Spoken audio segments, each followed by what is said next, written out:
cannot take credit for the things that God does through you. Okay, here's the trap. Listen, in the Bible, there was a man whose name was Naaman. Yep. He was a soldier.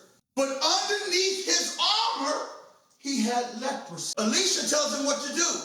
Go and wash in the muddy River Jordan. Muddy is nasty. He says, and you'll be healed. But because of his pride, he thought Elisha was going to come out and bow down to him. Almighty Naaman, you're so good looking in your armor. You know, we're going to do whatever you want. We're going to dance around and we're going to do a little thing and you're going to be healed. But this Naaman needed some humility. You got cancer.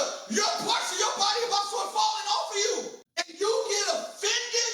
God had to teach the arrogant soldier. He said, had God asked you to do a very difficult thing, when you would have done it? And Naaman got his butt off of that chariot, took off his armor where he was hiding his leprosy, and washed and got clean. Naaman wants to reward the preacher. The Bible does say, don't muzzle the ox. Y'all can call me an ox that treads out the corn. But you can't take credit for the things that God does to you or for you or through you. And Elisha knew that. He says, I just want to give you this for healing me. I didn't heal you. He said, God, he says, I can't. Gehazi was Elisha's servant. But Gehazi was listening. Here's the trap. After the prophet refuses it, he goes out a back door. He ran down the chariot and he lied. He is in the presence of one of the greatest prophets of God.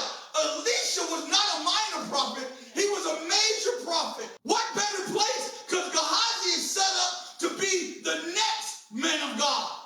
But because before you get elevated, you got to learn how to serve. Come on. Before promotion, before honor comes humility. But Gehazi wanted his now. So he runs down the chariot and he lies after being in the presence of God.